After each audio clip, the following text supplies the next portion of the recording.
Hello friends. So welcome back to the channel. I'm going to be talking about week 6 on Ozempic at 0.50. And this week is a little different because I had a endoscopy done on Tuesday and I want to share that with you. But first, what I wanted to say is a quick hello and welcome to my new subscribers.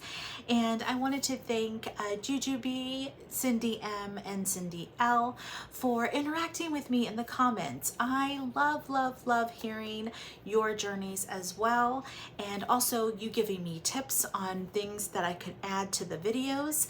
I love that. Thank you. So I just wanted to say thank you so much to those 3 lovely ladies for making this start to feel like a community that we can all share our journeys on. And I want to keep it positive. I want to keep it respectful. So I really hope that this continues. All right, moving forward, let's talk about week 6 on Ozempic and how interesting this one was. Okay, so I do my injections on Fridays and I try to get them done after lunch so that I at least have something in my tummy. So let's go to Friday. Friday was injection day. I did notice some head heaviness going on. Kind of feels like a band around your forehead and then kind of goes down into your sinuses. Now that feeling, it lasts, for me, it lasts about an hour or so. It usually happens right after the injection. I did still feel my hunger pains, but I wasn't craving. So if that makes any sense, I can go throughout my day and not really think about food. Usually when I start to feel that, I'll go for, a cheese stick. I'll go for some yogurt, for just a little couple of bites of cottage cheese. I'm trying to keep it simple when I do feel that little bit of hunger. And that actually has kept my energy level very even. I don't feel like I drop in it. I don't feel like I'm tired throughout the day. 0.25, I was having some sleepy days, but 0.50, it's fine. I feel like my energy stays even throughout the whole day. So Saturday was the 7th, so that's the day after the injection. I got really bloated. I started having really bad tummy cramps, and I did have a little glimpse of that sinus pressure. It didn't last very long. It quickly went away, but I noticed that I was not drinking enough water that day. I really tried to remember, drink your water, because I noticed it really helps with the nausea that kind of creeps in, and some nausea did creep in that day.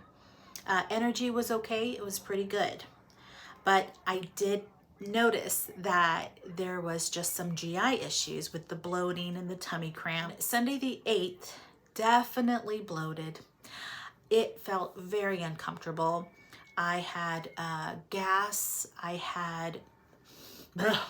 hate to say it, but I ended up getting those nasty sulfur burps. And I don't know why those even exist, but they are so disgusting. It feels like fumes are coming out of your mouth. Not cute at all. And it lasted all day. All day Sunday. Sunday was just the worst day. And I was a little nervous because, like I said, I had my endoscopy scheduled for that Tuesday. And you need to stop eating in a certain amount of time.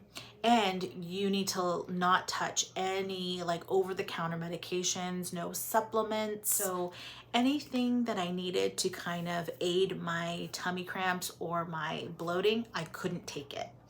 So that was a bit of a bummer. I had to just kind of power through having this upset stomach. My energy was really low on Sunday. I did have protein in the morning. For lunch, I ended up making a little taco, and I'm talking like a little, one of those corn tortillas, thin corn tortillas. So it was about like this, and I had some chicken in it. And then my husband made hot dogs for dinner.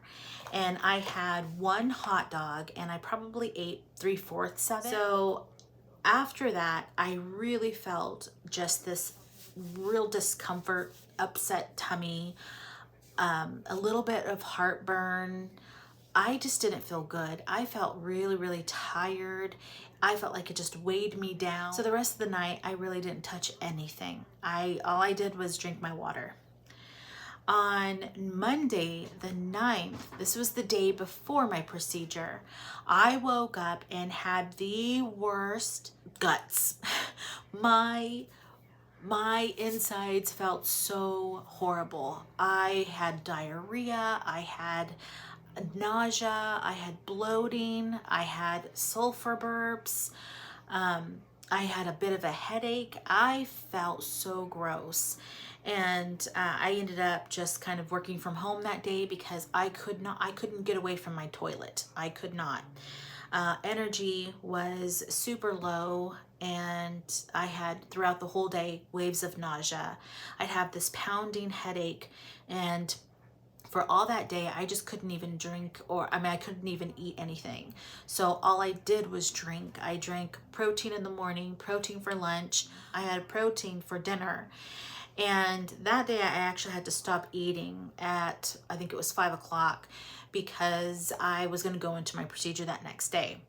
So that was okay with me because I didn't want to eat anything anyways. Tuesday, I have my procedure. I go in. The procedure happens around 9 o'clock.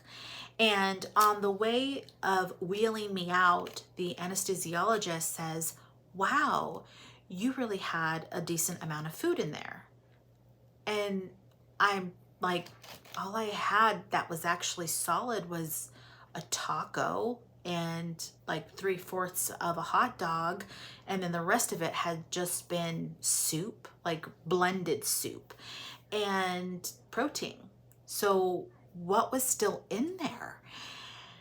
So after grossing out a little bit, I go back into my room, and my doctor comes out to follow up with me on how it went. And he says, yeah, there was some decent amount of food.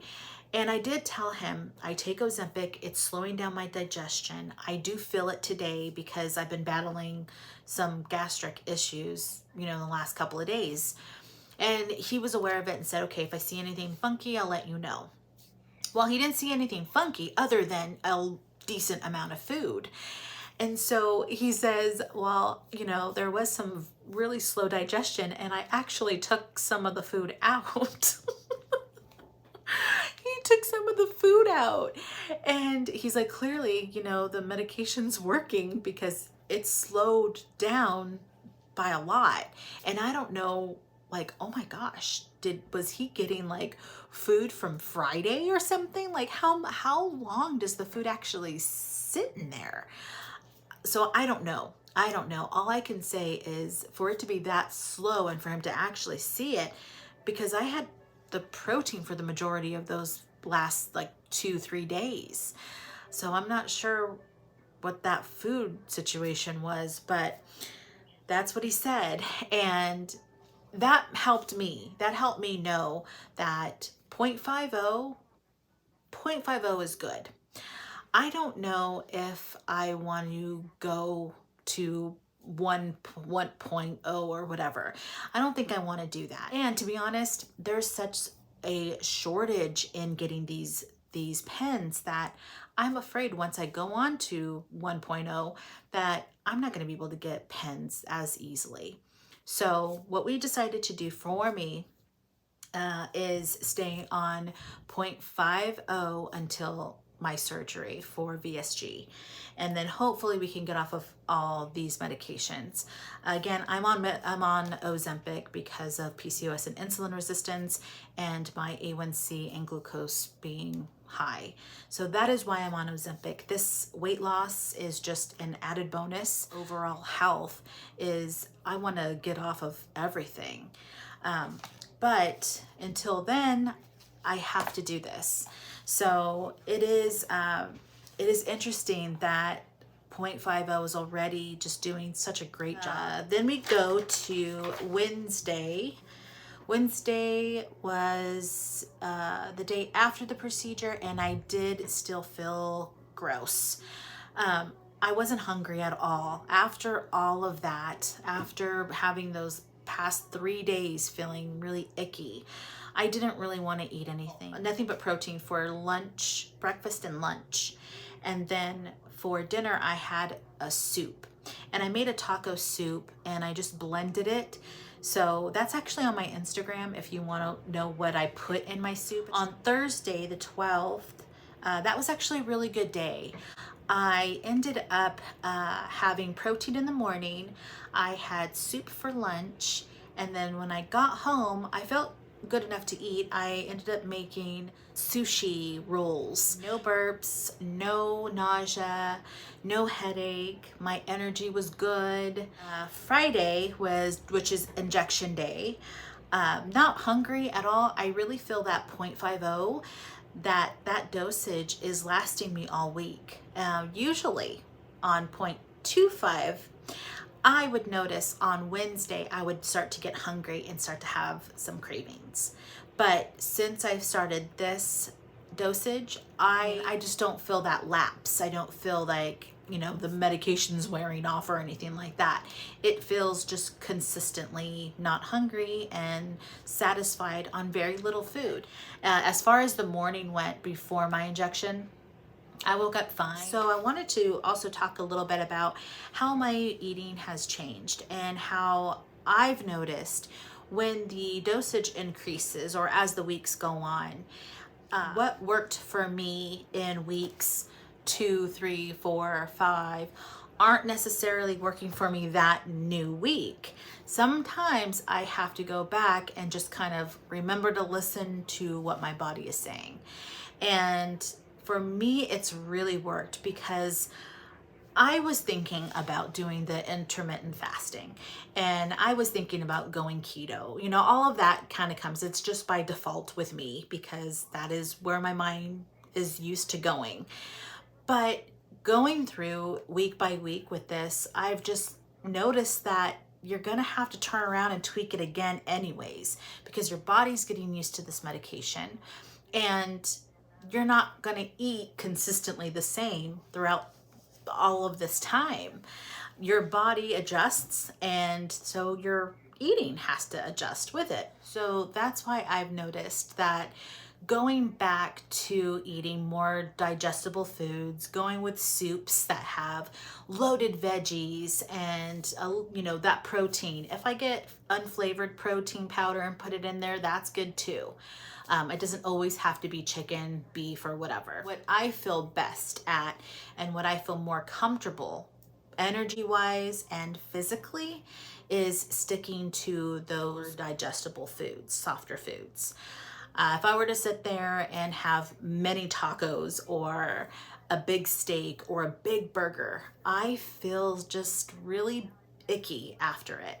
So it turns me off, and I don't even want to have that feeling anymore. So I am open to adjusting my diet style, my eating style, regularly, just to figure out and listen to my body and what I need.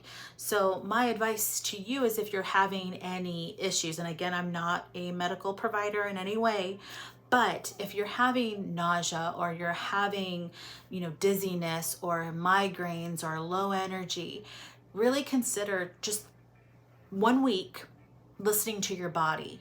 Listen to your body on it. Let it tell you when it's hungry, and then go for those right foods. Go for something high in fiber, something high in protein. I love snacking on bone broth. Make your own bone broth, you know, flavor it up really good. Things like that are just really good to go to, and it nourishes your tummy. It doesn't, you know, make that digestion go crazy. So that is just kind of something to throw out there, because what I've noticed is, on top of feeling really good inside of my gut, my joints are just, they feel so good. I have chronic inflammation because of PCOS, and I have not had any joint pain. And I'm sorry if this is a little longer than usual, but I wanted to tell you about that endoscopy because I thought that was really interesting, that like 3 days of not really eating very much. Come my endoscopy, I still had food in there. So this medication is crazy. It clearly works. And I hope that was helpful for you guys. But let's go into my results and wrap this up because I feel so bad for it being long. So my results. So this week I lost 0.1 pound, and that kind of made me laugh a little bit because I was like, I felt like I went crazy this week. I was for sure like, what did I drop? 10 pounds because I was vomiting after anesthesia. I had diarrhea. I had an upset stomach. I couldn't eat anything.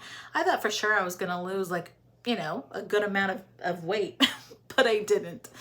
It could be because of dehydration too. I was just not really consistent with my water for a good half of that week. But one good thing is I noticed that my measurements dropped pretty good. So for last week, my waist was 42 and this week is 41. So 1 week I lost a whole inch. My hips are still sitting happy at 43.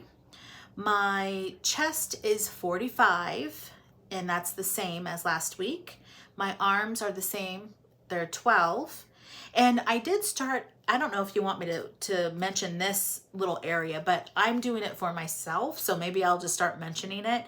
But my waist, I have like an apple-shaped body. So my waist is smaller on top, but I also want to measure the bigger part of my belly, just for my own, you know, to see if that's going down or anything. So I have actually been monitoring that for myself, and I thought I would share that because I call it my big belly. And it's just kind of right below your belly button and, you know, wraps around. That's my larger part.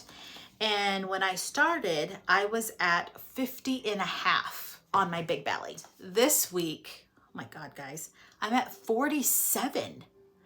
And I'm like, I had to redo it again. I'm like, am I getting that right spot? And sure as heck, I'm getting that right spot. So, Cindy, total loss since I've started Ozempic is 6.6 pounds. So that's 6.6 pounds in 6 weeks. That's a pound a week. That's fine with me. I'm totally cool with that. But as far as seeing it in my measurements, you guys, that's exciting. I'm excited about that. So that's kind of what it's been like. And hopefully next week is a lot better. And now I know how to navigate through those nasty sulfur burps. So if you guys have any comments or you want to know anything else, if you want me to add a little something into these videos, let me know. I am so happy to do it. And I will see you in our next video. Alrighty guys, bye-bye.